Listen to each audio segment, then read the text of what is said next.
All right. Hey, so welcome. This is an introduction to the Electra engine. Basically, a very advanced writer's tool for creating people in Forbidden Technique. So I'm going to go basically jump right in and start with a new person. I'm actually going to first switch to the PC version because it'll just have a better resolution for you guys watching.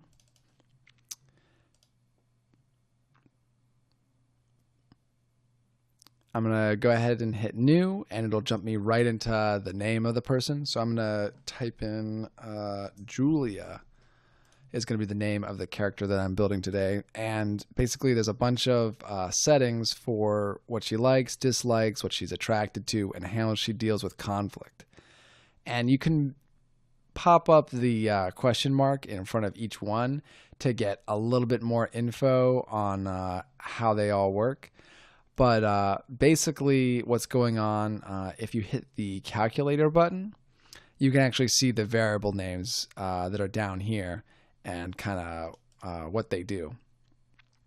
And that's going to come into play later, but if you ever need to, you can check back here. So basically, I'm just going to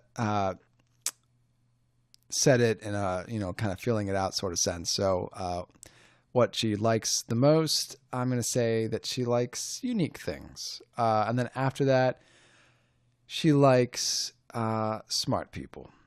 And then for her dislikes, I'm going to say that she dislikes dumb things and she dislikes cliche things. And these are opposites, so it makes sense. You can't set dislikes to be likes and vice versa. Actually, I'll make it a little bit more interesting. I'm going to say she doesn't like timid, just to get a little bit less symmetrical. And then for her spark, this doesn't come into play too much at this stage because her attraction to the player has more to do with romantic actions like hugging or holding hands, etc., etc. So it doesn't matter too much here, but I'm going to go ahead and set that she likes the genius. Or, oh, wait, okay, she doesn't like the smarter types. Okay, I'm going to say that she likes the entertainer, and then after that she kind of likes the warrior, kind of a fighter. Conflict wise, I'm going to say that she's a romantic type. And I'll move on to the next tab, and that's body type. This is, of course, as you see here, coming soon. I'm really excited about all the things we're going to be able to do with face, body, clothes, but also kind of expressiveness. But we'll get to that another time. For right now, we're going to go to the conversation tab, and right here we can see that analytics has a lot of options, and this is going to be really helpful when we come back later. Not all these are set up totally, but of course we haven't built any conversation yet, so we're not going to see anything here. But it's really fun to come back here and see what the data is on what you've done so far. So we're going to go ahead and jump straight into launching the conversation builder, which is really the heart and soul of Electra. So there's already a lot here, but basically what's going on is we've got the premise, this little flower graphic here, and we click that, we can see what's going on. So premise, as fitting the definition, basically means, where's the starting point in the conversation that's about to happen. If the player is going to start a conversation with her, what's the standard? Maybe they're liked or disliked already basically on social status or some action or event that happens. Most of the time it's going to be neutral. The same thing with spark. Most of the time it's going to be neutral unless you have some sort of reputation or something crazy happens. But we're going to leave it there for now and click it again to close it.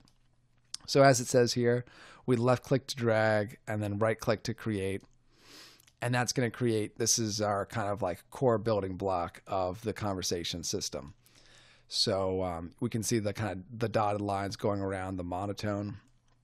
And that just means the tone of what we're saying. So first, let's find something to say. So maybe this is us, having a chance encounter and asking her out sometime. So we're going to say, hey, do you want to go out sometime? And I hit enter, so it jumps me straight into the reply for Julia. And so she might say, sure, how about this Friday? And when I hit enter, it'll put me straight onto the next. And that's, kind of how your traditional writing system would work. But let's take a couple steps back because there's a lot more we can do here. So if you jump back, we click on, hey, do you want to go out sometime? It goes back to highlighting this option. And we can move over here. So this is the dialogue, or another term for it would be the player option. So right now it's monotone because none of these options are, or none of these sliders are moved. But if we move the friendly or towards the friendly, then we get eager. That becomes the emotional representation of our tone. Mean, hurtful. So the sliders are set by the writer here to essentially communicate with the player, in a purely emotional sense. Okay, so here's what the emotions of what you're saying is. The meaning is captured up in choosing this chunk rather than a different option. So the player will have multiple options, but within this option, here's the emotion that they can choose. So this option might be friendly, and it's kind of clean. It's courteous. So now what we can do is actually start giving the girl multiple ways to react to that. So by default, 5.0 on a scale of 0 to 10 is how good her reaction is, or how positive or negative you could see. There's plenty of good things that can come from bad, and vice versa. But if we click the calculator tab, it'll give us a little bit more information on what's going on. So right now, here's kind of the formula simplified, all the different factors that are playing into this. So because we're not using anything from unique, smart, dumb, or timid, the reaction is basically completely based on what her bond is to you. And it takes a little bit for the bond to update. So if we said that she loved you a lot, and then moved one of these sliders, this black represents the reaction. So the reaction is, oh, wow, your emotion didn't really have any impact on her reaction, but she already really likes you. So here's where it reacts, and then so she'll try to choose an option based on that. Now at this point, there's only one response that she can choose from. So not very interesting. So closest rating snap, and this represents that. So anywhere in this range, she'll just choose. And actually, the whole thing, she will just choose because there's only one option. But keep in mind, this snapping will take into account how much the player benefits. So the neutral snap down in this case is basically, she feels conflicted because she had such a positive reaction, but there's only one option. So she's going to choose that, but you're going to get certain benefits, such as maybe increased bond or just negated negative effects. But let's make this a little bit more interesting. So sure, how about this Friday is kind of a good option. So we're going to leave it pretty high.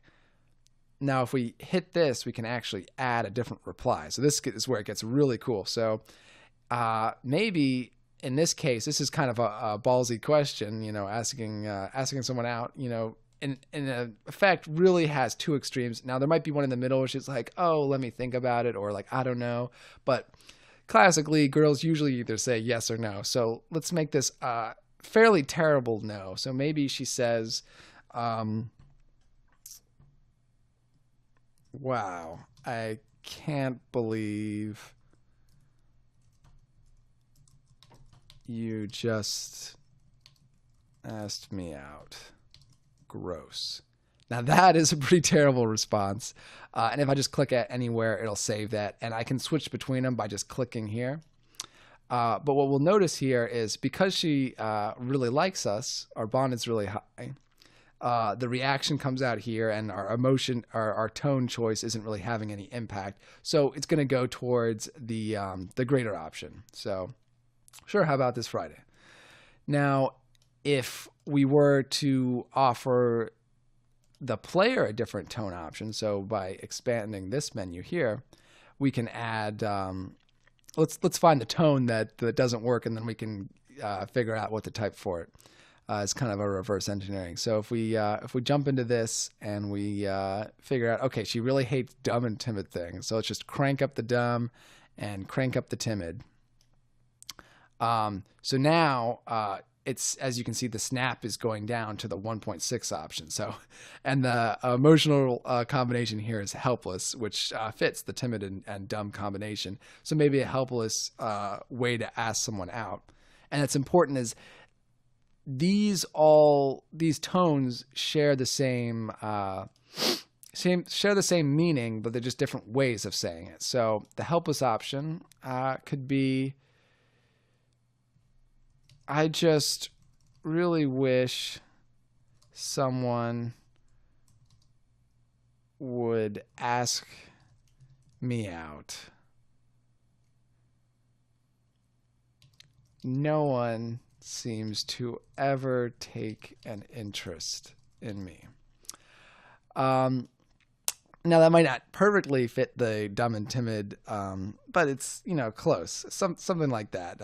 And maybe it's said in such a way that's not facetious. Like this could also, if we ascribed it to be really funny and confident, then that might actually be hilarious and she might actually like that. But because we're assigning it these emotions, it would come across as helpless. So as you can see, when we select the helpless option, it's going to snap down. But when we select the courteous option, it's going to snap up. So that's kind of how the whole system works, and it's really cool. And the best way to think of it is really a 3D flow chart. Every chunk, represents, like a box that you would see on a flow chart, but there's actually a really in-depth calculation going on here. And we can add a lot more options. So, for every of these options, you can add up to 8 for now. It's based on a infinite structure. I'm just a little bit worried about what the player would do if they had more than 8 options within one option to choose from. But, maybe a full-on confident one would be like, hey, you and me this weekend, coffee,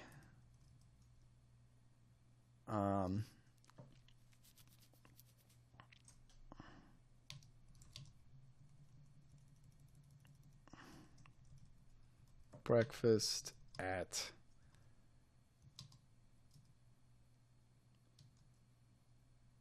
the place next to the mall. I don't know. Something that, shows a lot of confidence. And she doesn't really appreciate anything that's beyond unique and smart. So maybe it's somewhat unique. I guess. So that would be really positive. So in this case, maybe there would even be a another reply where she's just like, oh my God, I was hoping you would ask. And that would be like a 10. So, maybe to get that even higher, you would drop the confident. And it's really measuring the top 2 sliders here in general. We would drop the confident and we would get our smart all the way up. So now we can see that it's popping up to that. If we choose that, if we choose helpless, she's going to be very disappointed about that. If we choose curious, it's going to be like that, and so on and so forth. And so depending on the reply, we get a lot of different options. Now, right now, it's assuming that we're going with the first option, but it doesn't have to be. So if we went to the 1.6 option and we drag out a box, it looks like the text here isn't quite updating. But if we drag out a box from the 10 option, then that would lead to a very different outcome. Like, okay, maybe I'll stop by your place this afternoon to study for the test also. And this would be maybe an option that only comes out of a very positive reaction. You're kind of going with that. Whereas a lower reaction maybe ends up being definitely not that. Oh, sorry, I dragged this out of the really positive reaction. So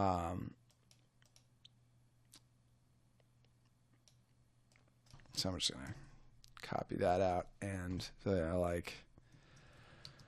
well, I wasn't asking you out, really. That was just me joking would be maybe something you would say if she really hated what you said. And that would be maybe a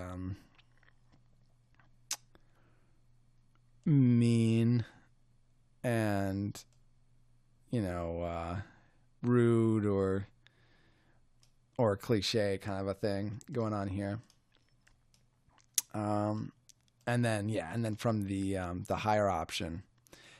So one thing that I should note right away, the arrow path represents, what's being viewed here in the simulation. So if something's not matching up, just make sure to click on the line that you're trying to go through. So from a 10, we get the, hey, okay, well, she really liked me asking her out. Maybe I'll push my luck a little bit. So that would be, very confident and very friendly.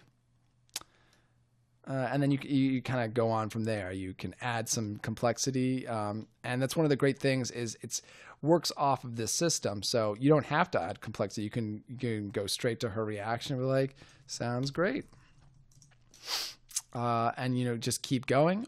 And wherever you leave off, it'll automatically dump them back out to a new conversation.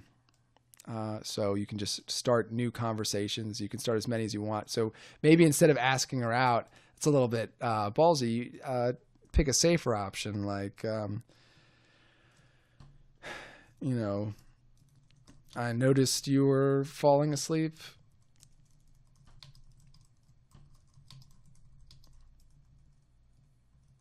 in class again. Which is kind of funny, maybe slightly mean. Yeah, a little sassy. I think that makes sense. And she'd be like, "It doesn't count if the teacher doesn't catch me."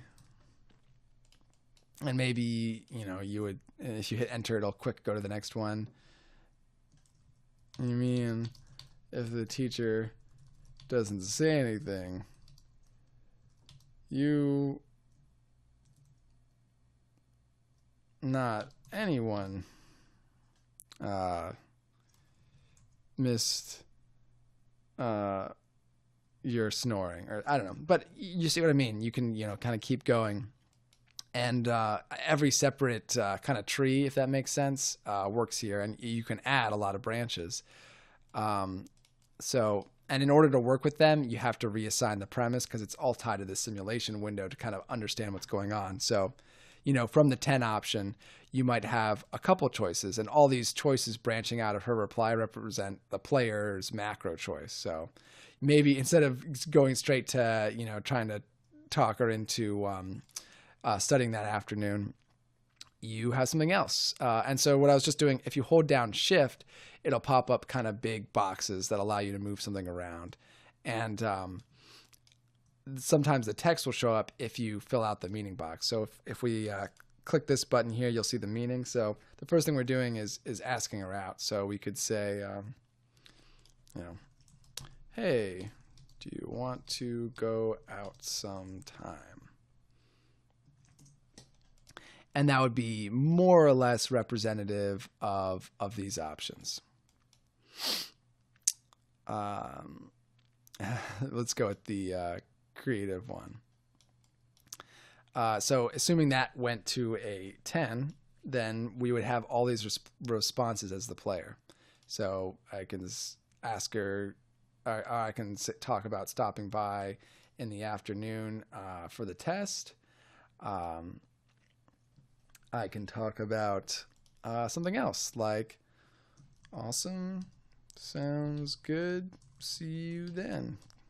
And that would be quitting while you're ahead, and maybe that would trigger a, ending the conversation. Just friendly and clean, or maybe friendly and cliche, well-mannered. Very good.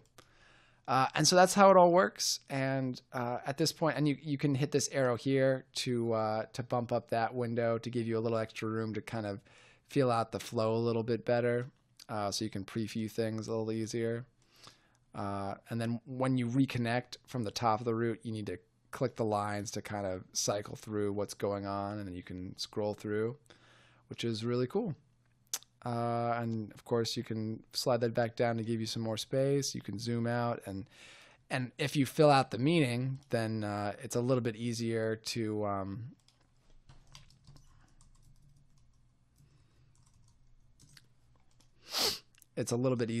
organize it from while you're holding down shift. But yeah, so that's how it works. And you can just keep building these. I'm going to go ahead and save the file. Let's see, Julia test. Cool. And I'll hop right back in.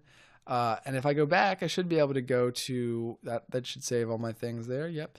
I should be able to go here and get a few settings. So got about a minute of playtime because I didn't go very far on any of the paths, just really like 2 or 3 at most. Yeah, very cool. And then if I go back in, it keeps everything there, and then I just have to reattach the wires. Awesome. So yeah, really cool. And feel free to message me if you're interested in making use of this tool and seeing if you could be a core contributor to the game.